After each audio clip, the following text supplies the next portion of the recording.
Guys, good morning. Welcome back sa aking YouTube channel. For today's video, check natin ang 2023 Honda HR-V 1.5V Turbo CVT Opal White Silver. So guys, ito yung middle variant ng ating Honda HR-V. Ang kanyang price is 1,669,000 pesos. So guys, tour ko na kayo ngayon sa ating featured unit for today. So guys, ito yung kanyang front portion. So very prestige ng look ngayon ng ating Honda HR-V compared doon sa previous model. So naka na tayo guys, naka LED headlights with daytime running lights. Then naka LED fog lamps. Then ito yung kanyang front grille na glossy black. So normally ito na yung design ng mga front grille ngayon kahit with other brands.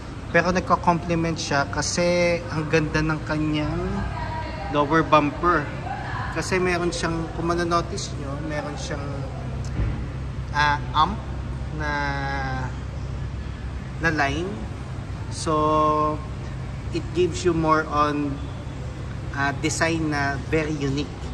And yung front accent garnish, kung manonotice nyo, yan, meron siyang sharp portion dito. Yan. Then the same time, glossy black. And dito naman ang maganda dito, body color ang ating upper accent garnish. So pakita ko lang ulit ang ating front portion. Ayan, mas ma-appreciate mo ang Honda HR-V pag nakita mo siya in person. Then regarding naman sa engine natin guys, 1.5 turbo double overhead cam CVT or 7-speed automatic with 177 horsepower and 240 Newton meters of torque. Front wheel drive. Ayan guys. So tour ko naman kayo ngayon sa ating passenger side. Then dito naman sa ating alloy wheels, 17-inch gray alloy wheels. Ventilated disc na ang ating brakes sa harap. Then 181 millimeters ground clearance. Actually kaya siya nagkaroon ng 15-inch millimeters na ground clearance difference na sa base model, kasi kung makikita nyo, yung resonator niya medyo naka-emboss. So yun yung naging difference niya compared doon sa non-turbo engine. Then door integrated side mirrors with side turning lights. Body color ang ating door handles with smart entry na rin siya guys.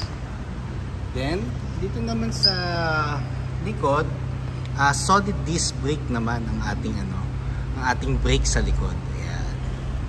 Then guys, sa mga naghahanap nga pala ng door handle dito sa second door, nandito siya. Ayan. Then shark fin antenna. So pakita ko naman ang back portion niya guys. Ayan.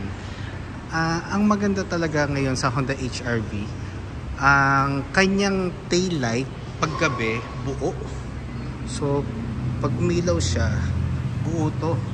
So yun yung isa sa mga identification para malaman mo kung Honda HR-V siya. Ayan. Then LED na ang ating tail lights guys.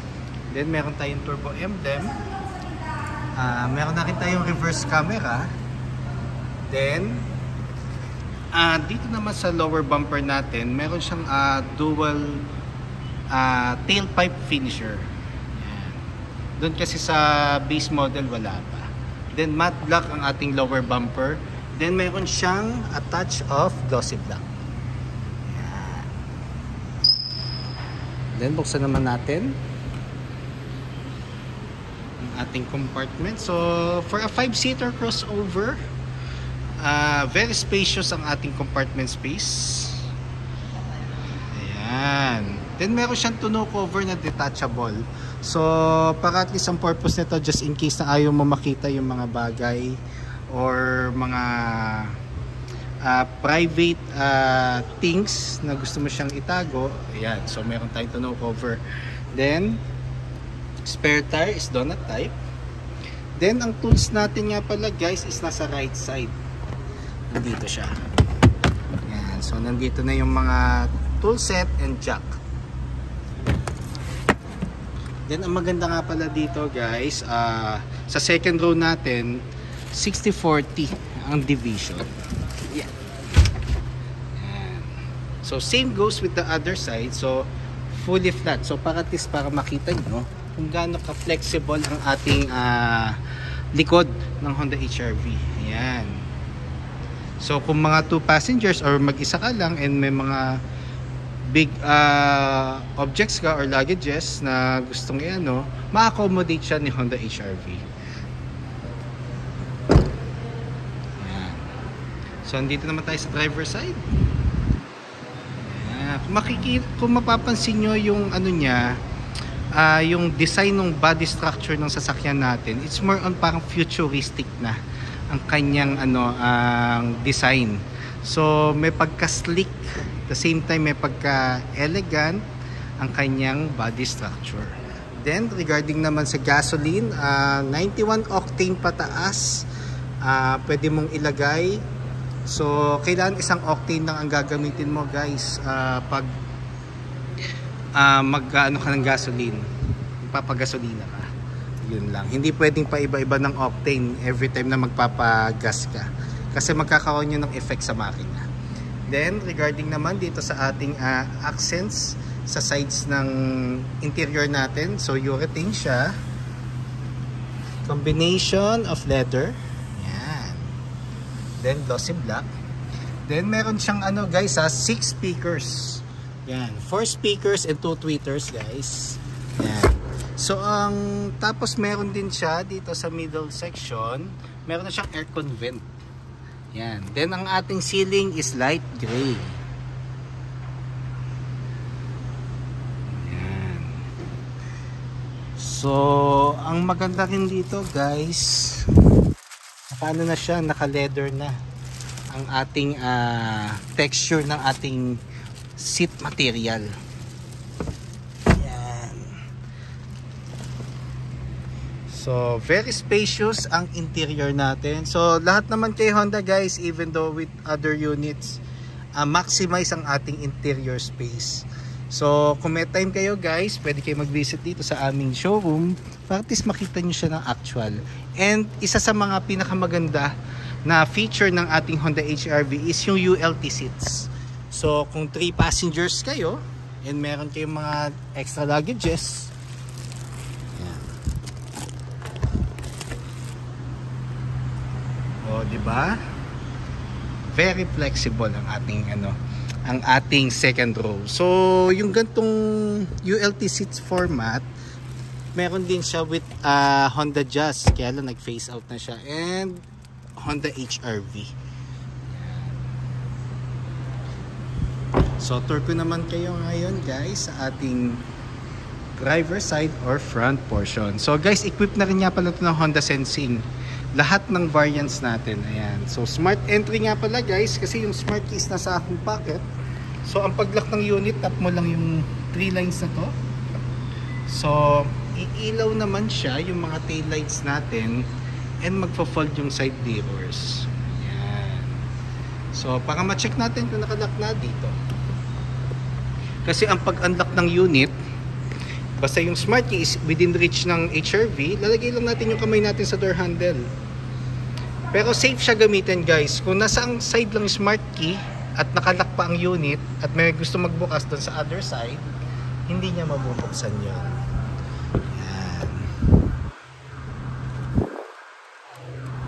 Then, tour ko naman kayo ngayon guys dito sa ating side, dito sa buttons ng driver side. So meron siyang power folding for the side mirrors. So ito yung knob nya, central door lock, and power windows. Yan. So pag ito nakababa, walang access para ibaba ng passengers mo ang windows. Yan. Then ang ating dashboard naman, so wait lang guys, ayan. So manual adjustment pa rin ang ating ang ating seats. So regarding naman dito sa ating dashboard, And sa steering wheel, so ito yung ating steering wheel. Leather cover na siya with black stitches.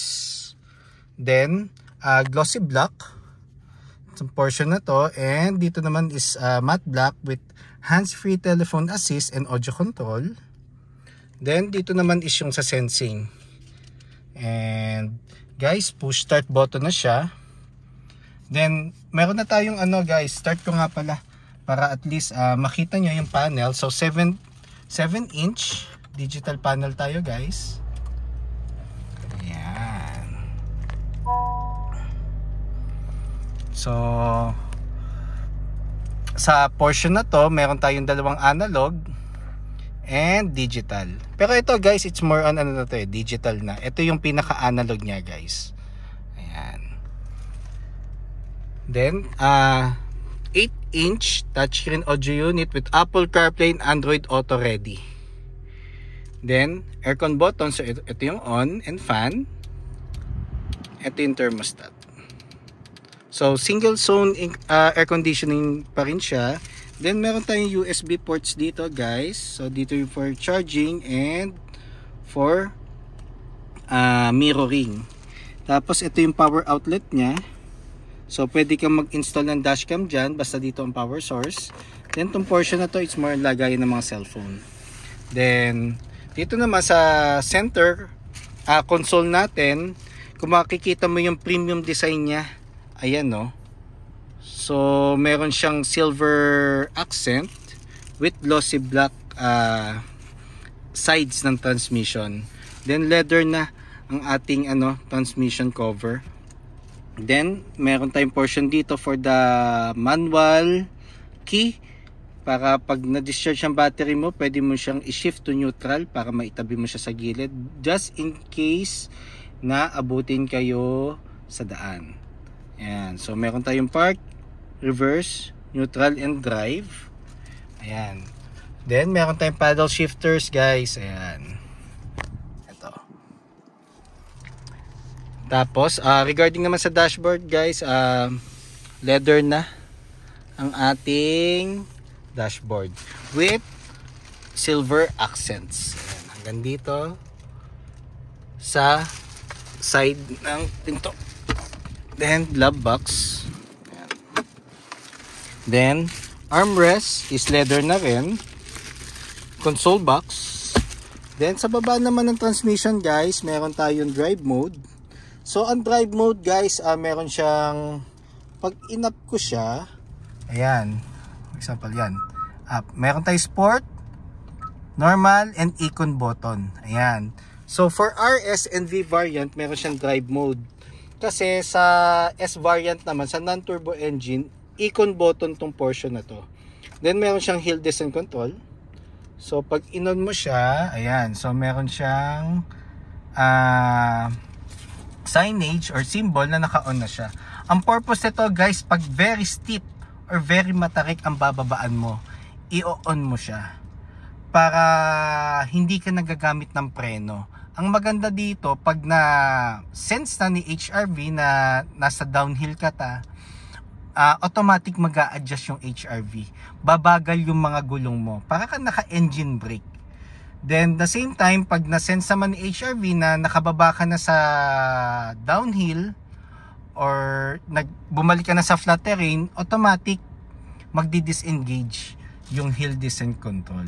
Ayun. So, yun yung maganda dito. Then electronic park brake. So gagamitin mo siya pag magpa-park ka na matagal or off mo na yung engine. So yun na yung pinaka-purpose nito electronic park brake. Kasi ang magiging handbrake mo pag stop and go ka sa traffic is itong brake hold. Pero magfa-function siya guys pag naka-seatbelt tayo. Normally naman pag hindi ka naka-seatbelt, magna-notify naman siya sa panel. Ayun. So yun yung kinaganda rin ng ating safety features ng Honda. Ayan. Then yung Honda Sensing guys, like yung na-mention ko, meron na rin siya, equipped na rin siya. Just in case makalimutan mong i-off yung headlights, meron tayong auto timer off. So after 15 seconds, mag-off yung mga headlights natin. Ayun guys. So for today or for now, yun lang guys. So Pag meron kayong concerns regarding quotations, discounts, service appointments, or parts, don't hesitate to call or text 0906-386-8937 or visit me at 141 Quezon Avenue, Quezon City, and look for me, Ross Oliver Cruz, ang inyong friendly sales executive here at Honda Cars Quezon City, providing a hassle-free transaction to all customers since 2016. Ayun guys. So, pasubscribe na rin nga pala guys sa aking YouTube channel. Support lang. Yun lang guys. Thank you and God bless.